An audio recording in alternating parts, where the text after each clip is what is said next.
قاری عبدالباسط کی آواز میں سورہ رحمان کی تلاوت سننے کے بعد اس نے بتایا کہ ناقابل یقین حد تک صحت یاب ہونے لگا۔ اسی طرح ڈاکٹر جاوید احمد بھی سورہ رحمان کی تلاوت سن کر موذی مرض سے شفا یاب ہوئے۔ ڈاکٹر جاوید احمد کہتے ہیں کہ سچی بات یہ ہے کہ شروع میں اسی طرح کی باتوں میں بھی مذاق سمجھتا تھا، لیکن ایک دن ایسا ہوا کہ لاہور کے ایک اہم اسپتال کے ICU میں میری ڈیوٹی تھی۔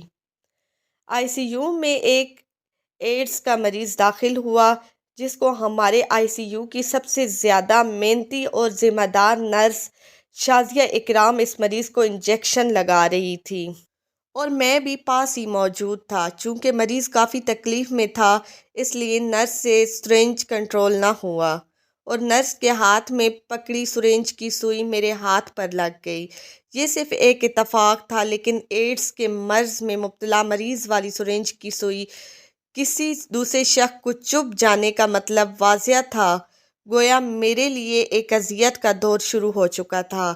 چونکہ میں اپنا مسئلہ گھر والوں کو بھی بتانے کی پوزیشن میں نہ تھا اور نہ ہی کسی اور کو بتا کر مزید مسائل پیدا کرنا چاہتا تھا۔ یہ واقعہ صرف ہمارے پروفیسر شیخ یونس، شازیہ اکرام اور میرے علم میں تھا۔ مجھ سمیت سب کو معلوم تھا کہ ایڈز کا علاج نہیں ہے، البتہ سوئی کے ذریعے وائرس منتقل ہونے سے اثرات کو پھیلنے سے روکنے کے لیے 20 گھنٹے کے اندر اندر جو انجیکشن لگوانا ضروری ہوتا تھا وہ میں نے لگوا لیا، مگر میرے لیے یہ سخت اذیت کا دور تھا۔ 3 ماہ بعد میں ٹیسٹ کرواتا، ٹھیک 6 مہینوں بعد میرا ہیپاٹائٹس پازیٹیو آیا۔ 1 سال کے اندر اندر ایڈز بھی پازیٹیو آنا شروع ہو گیا۔ نرس جس کے ہاتھ سے سرنج غلطی سے میرے ہاتھ میں چبھ گئی تھی اس نے اسی وجہ سے ملازمت بھی چھوڑ دی۔ اس دوران میری ہمشیرہ کو وائرل نمونیا ہو گیا، لہٰذا گھر والے انہیں میرے پاس اتفاق اسپتال لے آئے۔ جب میں نے چیک کیا کہ ہمشیرہ کے دل اور پھیپھڑوں میں سوزش پیدا ہو چکی تھی۔ بہن کی حالت اچھی نہ تھی، میں کافی پریشان تھا۔ اسی دوران ہسپتال کی ایک جونیئر ڈاکٹر میمونہ میرے کمرے میں آئیں۔ بڑے نرمی اور عاجزی کے انداز میں ڈاکٹر میمونہ مجھ سے مخاطب ہوئی کہ سر، کیا میں آپ کی بہن کی خبر لے سکتی ہوں؟ میں نے دل میں سوچا کہ روایتی جونیئر ڈاکٹرز کی طرح مجھے خوش کرنے کے لیے یہ میری بہن کو ICU میں دیکھنا چاہتی ہے۔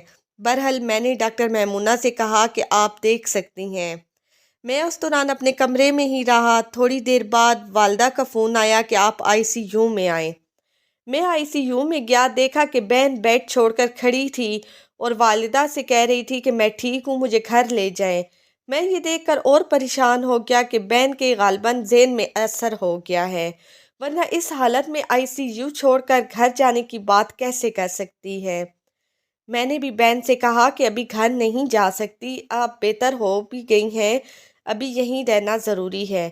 بہن اس بات کو نہ مانی، ویل چیئر بھی یوز نہیں کی، 2 منزلہ سیڑھیاں اتر کر گھر روانہ ہو گئی۔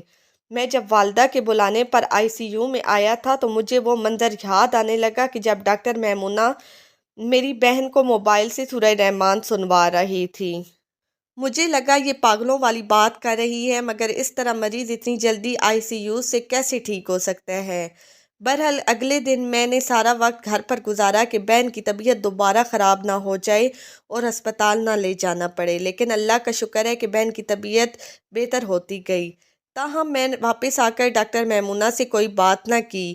یہ ضرور سوچنے لگا کہ شاید ہمشیرہ اتنی بیمار ہی نہیں تھی، گھر والوں نے خواہ مخواہ زیادہ پریشانی محسوس کر لی تھی۔ میرے بہن بھائیوں، مختصر یہ ہے کہ سورہ رحمان سننے سے نہ صرف ڈاکٹر جاوید احمد ایک ایڈز جیسے وائرس سے پاک ہوئے، بلکہ بعد ازاں ہزاروں دوسرے مریضوں کو بھی اللہ تعالیٰ نے شفا نصیب فرمائی۔ ان ہزاروں میں جرمنی سے جینیٹک سائنس میں پوسٹ PhD کرنے والے Lahore university of management science کے استاد ڈاکٹر طارق اور جرمنی میں سے آرٹیفیشل انٹیلیجنس میں PhD کرنے والے ڈاکٹر فواد رضا بخاری بھی شامل ہیں۔